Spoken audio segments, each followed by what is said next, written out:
Local government polls delayed again. Delinquent motorists owe $3 billion in traffic fines. And legislation coming to ban use of cell phones while driving.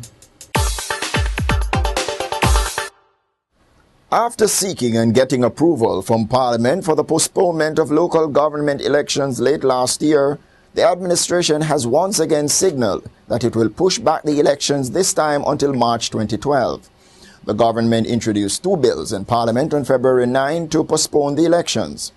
This is the third time that the Jamaica Labour Party administration is moving to put off the parish council elections since it took the reins of power in 2007.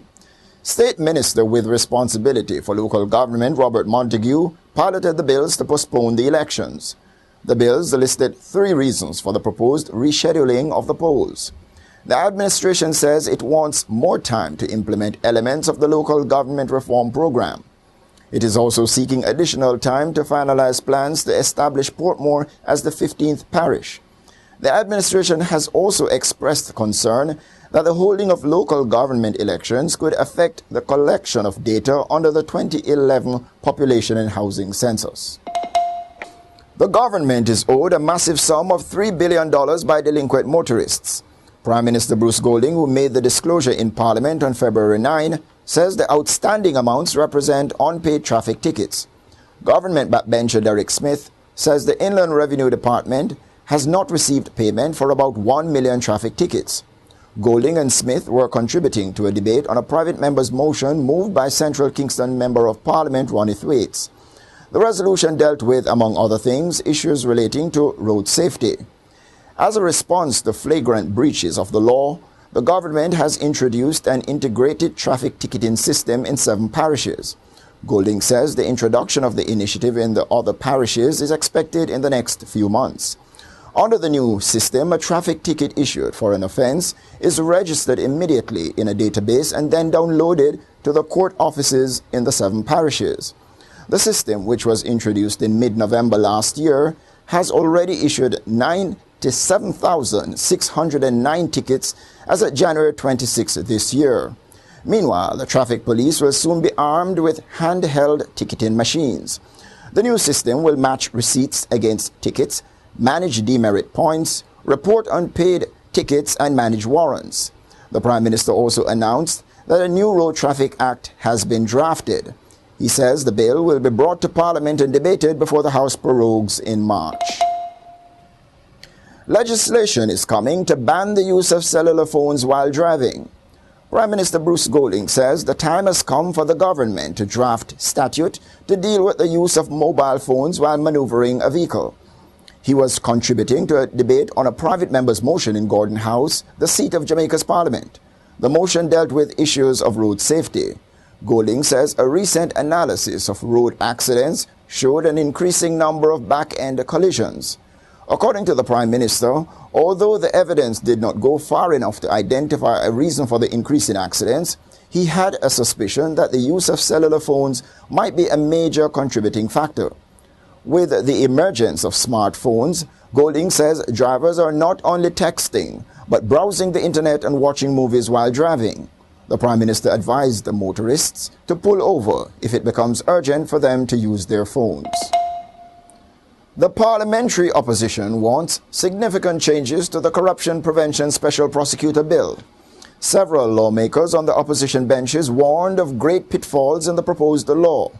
The legislators urged their government colleagues to take a careful look at the bill before giving it the nod. Opposition leader Portia Simpson Miller says the bill does not insulate the special prosecutor from the political directorate. In her contribution to the debate in Parliament on February 8, Simpson Miller took issue with provisions in the bill that provides for the appointment of the special prosecutor by the Public Service Commission while facilitating his removal by Parliament. Simpson Miller insisted that the same body that appoints should also have the power to remove the special prosecutor. She says this process should not be touched by the political hand of the legislature. Turning to the state of the justice system, the opposition leader questioned the administration's commitment to justice reform. She argued that the office of the special prosecutor would be faced with a string of bureaucratic hurdles as the courts were overburdened with a huge backlog of cases. Central Kingston Member of Parliament Ronnie Thwaites says while he supports the intent of the bill, the proposed law had gone too far.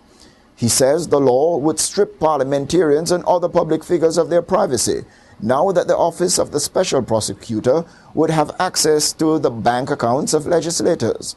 The Special Prosecutor will be empowered under the provisions of the law to investigate and prosecute corrupt public officials. Government has pushed ahead with plans to sell its stake in the Sandals White House Hotel in Westmoreland to the Gordon Booth Stewart-led Gorstew Limited. The move has been made despite concerns raised by the Office of the Contractor General about possible irregularity and impropriety in the sale of the hotel. A formal sale agreement has now been signed and the deal is expected to be finalized by March 24. Meanwhile, Stewart has indicated in writing that his company will withdraw its U.S. multi-million-dollar lawsuit against the government in the Sandals White House legal debacle. Opposition spokesman on finance, Dr. Omar Davies, had questioned the Prime Minister's claims that he had been given a commitment from Stewart that the lawsuit would be withdrawn. Davies wanted to know if the Prime Minister had the commitment in writing. However, in a letter to the Prime Minister on February 8, Stewart said Gorstew Limited wishes to discontinue and relinquish all claims against the entities that are the subject of the arbitration. Stewart says the company is withdrawing the claims for the benefit of taxpayers and the national interest. This has been another edition of the Parliament Report. Until next time, I'm Edmond Campbell. Walk good.